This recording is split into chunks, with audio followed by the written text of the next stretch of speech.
जय हिंद। यूपी चुनाव से ठीक पहले नीट में अन्य पिछड़े वर्गों को 27% का आरक्षण दिया गया, जिसको लेकर अपना पक्ष भी है, उसका विपक्ष भी है। ये भी दावा किया जा रहा है कि चुनाव को देखते हुए यह फैसला लिया गया। कुछ हद तक सही भी है, क्योंकि ऐसे फैसले अक्सर चुनाव से पहले लिए जाते हैं। अब इसका बीजेपी के ऊपर क्या इम्पैक्ट पड़ने वाला है? यूपी चुनाव से ठीक पहले लिया गया। अगर आरक्षण की बात करें तो इसकी जो शुरुआत हुई तो शुरुआती ये 10 सालों के लिए था, जो कि पॉलिटिकल था।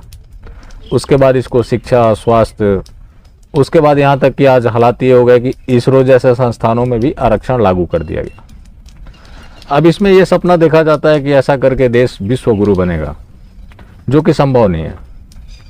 कोई भी विकसित कंट्री उठाकर आप देखें, वहाँ पे ऐसी चीज़ें नहीं है। अब आरक्षण को लेकर भी ये होता है, कुछ लोगों का मानना होता है कि इसे आर्थिक आधार पर करना चाहिए, कुछ लोगों का कहना है कि जातीय आधार पर ही ठीक है।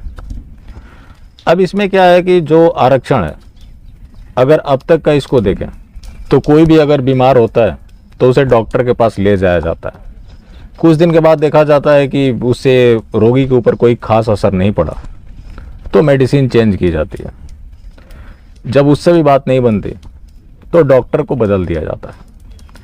बात करें इस रिजर्वेशन की, तो ये कुछ लोगों के लिए विटामिन का काम किया तो कुछ लोगों के लिए पॉइजन का काम किया। अक्सर भारतीय जनता पार्टी की राजनीति में एक चीज़ आप सुनते होंगे, हिंदू यूनिटी की बात होती है। जिस समाज को शुरू से तोड़ कर रखा गया और उसको समय के साथ और बढ़ाते गया, ऐसी परिस्थिति में क्या होगा? जब आरक्षण दिया गया उस समय जो लोग इसके लाभान्वित थे, उसमें गरीबों को शिक्षित किया गया होता, उनको पढ़ने लिखने की सुविधा मुहैया कराई गई होती, जागरूकता पैदा किया गया होता, तो आज इस तरह के हालात नहीं होते। अगर आरक्षण की बात करेंगे आप, उसका समाज पे कितना बड़ा इम्पैक्ट हुआ।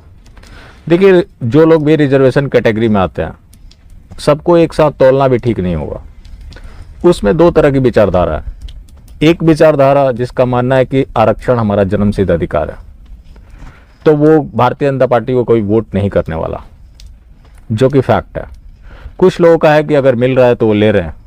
कुछ लोग ऐसे भी हैं जो उसके विरोधी हैं, चाहे वो एससी समाज से हो या ओबीसी से हो। ले रहे हैं तो उसमें उनकी कोई बुराई नहीं है, क्योंकि मिल रहा है तभी तो ले रहे हैं। वो लोग भारतीय जनता पार्टी की तरफ सोच भी सकते हैं और वोट करते भी हैं, लेकिन जिन लोगों ने अपना जन्मसिद्ध अधिकार माना हुआ है वो कभी बीजेपी के साथ नहीं जा सकते। तो इसका तो बीजेपी का उतना फायदा होता हुआ नहीं दिख रहा। अब बात है जो तमाम संगठन है, अखिल भारतीय स्वर्ण मोर्चा जिसके अध्यक्ष हैं संजीव सिंह, उन्होंने कहा कि जब भाजपा केंद्र में आई थी तो ये उम्मीद जगी थी कि ये नया नीति बनाकर सबका विकास करेगी और सबको शामिल करेगी। जो बाकी पॉलिटिकल पार्टियां थी, उन्होंने समाज को जातियों के नाम पे बांटकर इस तरह की राजनीति की, लेकिन भारतीय जनता पार्टी ने उन्हीं नीतियों को आगे बढ़ाया। केंद्र सरकार से लेकर राज्य सरकारों में जो स्वर्ण मतदाताओं की भागीदारी रही, उन लोगों ने थोक भाव में वोट किया, जिसका आज ये परिणाम देखने को मिल रहा है, जिसकी वजह से बंद बुलाया जाएगा। प्रयागराज से पूर्व सैनिक सरस त्रिपाठी, उनका कहना है कि ये आरक्षण, जैसा कि मैंने बताया कि 10 सालों के लिए शुरू हुआ था, धीरे धीरे इसको दायरा बढ़ता गया, जिसका परिणाम है कि ये देश के लिए अभिशाप की तरह काम कर रहा है। और केंद्र सरकार को एक ऐसी नीति बनानी चाहिए, वो एक सर्वे करे, वो एक कमेटी का गठन करे जो ये रिपोर्ट सौंपे कि कौन लोग वाकई ज़रूरतमंद हैं। जो वाकई ज़रूरतमंद है उनको इसका लाभ दिया जाना चाहिए। यह भी अपने आप में ठीक बात है। अब क्या है कि जो भी सिस्टम चल रहा है, आरक्षण दिन पर दिन बढ़ते जा रहा है। ईडब्ल्यूएस के नाम पे कैसे गुमराह किया गया, ये आप सबको पता है।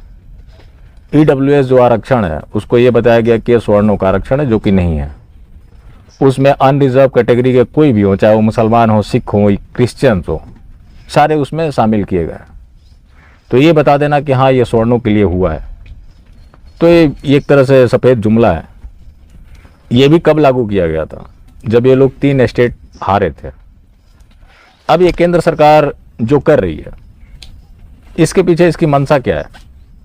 क्या पुरानी सरकारों को गाली देना और उन्हीं की नीतियों को आगे बढ़ाना? बात रही और विपक्षी पार्टियों की, तो ये ठीक बात है कि आरक्षण एक पुरानी समस्या है और काफ़ी जटिल है। इसके साथ कोई खेलना नहीं चाहेगा। लेकिन आप पुरानी सरकारों की नीतियों को आप गालियां देंगे, उसी की नीतियों को आप आगे बढ़ाएंगे, उसके बाद आप राष्ट्रवादी कहलाएंगे। खैर, मानने वाले आपको मानते होंगे, लेकिन जिस तरह से यूपी चुनाव को देखते हुए आपने ये फैसला लिया, तो ज़रूर आपने कुछ ना कुछ इसमें साजिश है आपकी, क्योंकि ये आपको भी पता है और ये फैक्ट है कि ज़्यादातर जो स्वर्ण मतदाता है उनका झुकाव भारतीय जनता पार्टी की तरफ होता है, और ये सदियों से रहा है। कि इसके पीछे भी एक लंबा इतिहास, अगर उसकी बात करने लगो तो बहुत लंबा हो जाएगा। लेकिन जब आप पूरे समाज का प्रतिनिधित्व करते हैं, तो आपको एक ऐसा बीच का रास्ता निकालना पड़ेगा जिससे कि सबको सम्मिलित किया जा सके। इस तरह से लॉलीपॉप बांटना ये कहीं से भी ठीक नहीं है, क्योंकि आरक्षण जो है ये गरीबी उन्मूलन कार्यक्रम नहीं है।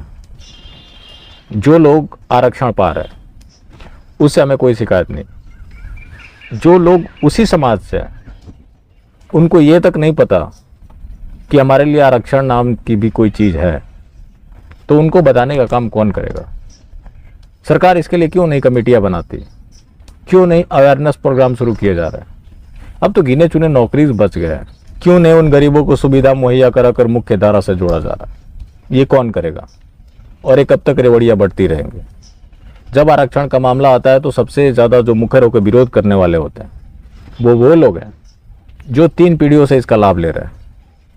लेकिन वो बेचारा जो भूखे पेट सो रहा है, उसको ये तक नहीं पता कि हमारे लिए कोई फैसिलिटीज़ है। वही लोग मिशनरीज के टारगेट पे ज़्यादा होते हैं। ज़्यादा जो आज धर्मांतरण हो रहा है उन्हीं लोगों का होता है जो गरीब तबके के हैं। क्यों हो रहा है? उनको लोभ लालच देकर ऐसा कर दिया जाता है। ये चीज़ें सरकारें करती तो बेहतर होता, लेकिन सरकारें क्यों नहीं करी? सरकारों किसने रोका है? सरकार तमाम जो स्कीम दूसरे मजहब वालों के लिए चला रही है, इनके लिए भी चला देती है, क्यों नहीं चला रही? अब ऐसे मुद्दे हैं तो विपक्ष भी विरोध नहीं करेगा। कांग्रेस का कहना है कि ये चीज़ 4-5 साल पहले हो जाना चाहिए था, अब तक 15-20 हज़ार लोग लाभान्वित हो गए होते। तो ऐसी राजनीति है। लेकिन ये जो नरेंद्र मोदी ने फैसला लिया है, इसका यूपी चुनाव पे प्रतिकूल प्रभाव पड़ता हुआ दिख रहा है। बाकी आगे देखने वाली बात होगी कि क्या होता है। फिर मिलते हैं। जय हिंद।